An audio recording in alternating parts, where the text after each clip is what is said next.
Hi, my name is Kaylee Calandro. I'm currently a mom, wife, and a first grade teacher.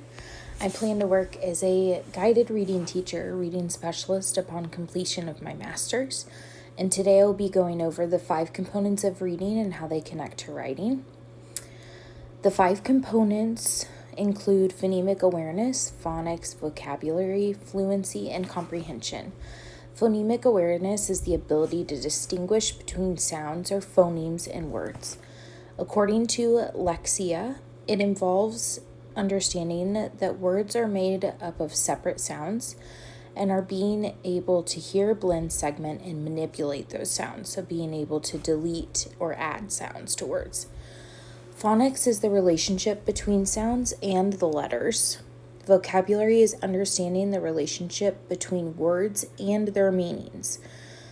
Some words have more than one meaning, and this means that students need to understand definitions and their contextual clues to make sure that they're using the correct definition to match the word. Fluency is how well and accurate students can read. This includes using proper expressions when reading, and last but not least is comprehension. And this is the understanding and meaning of what was read. You need each of these skills to not only read fluently and correctly, but also to write. They all apply to writing because they help a student express and share one's thoughts correctly using grammar, fluency, comprehension, all of the listed skills. An instructional strategy for phonemic awareness can be finger stretching and isolating sounds, giving students CVC words and having them at, delete, or add words.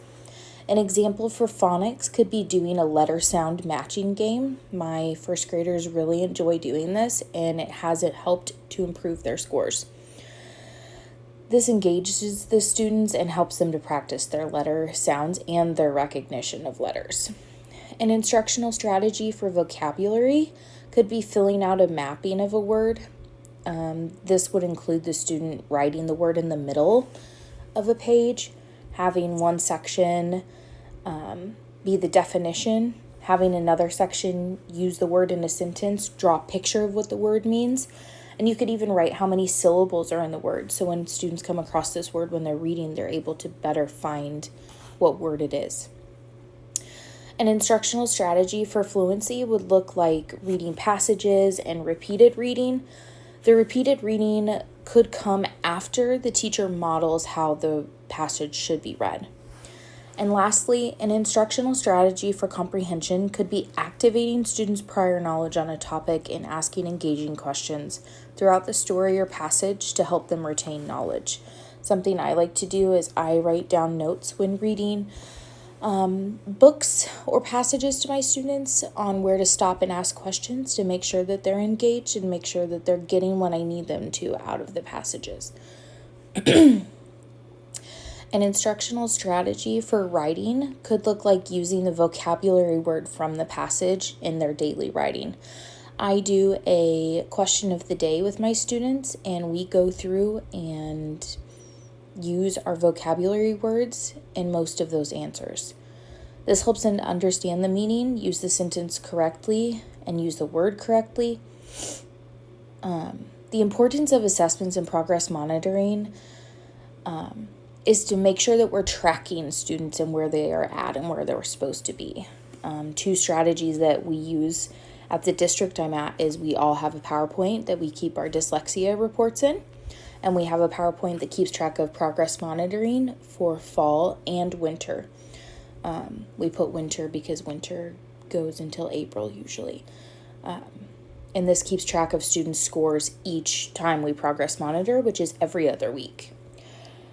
An online resource that can help teachers support struggling readers and writers is Lexia, or any type of letters training that a teacher could take and implement in their own classroom. Another one would be Really Great Reading Playground is a great place for younger skilled readers. And ways that reading literacy specialists can help students support and teachers is just being there and making sure that The reading specialist is working on those skills that the student needs to work on.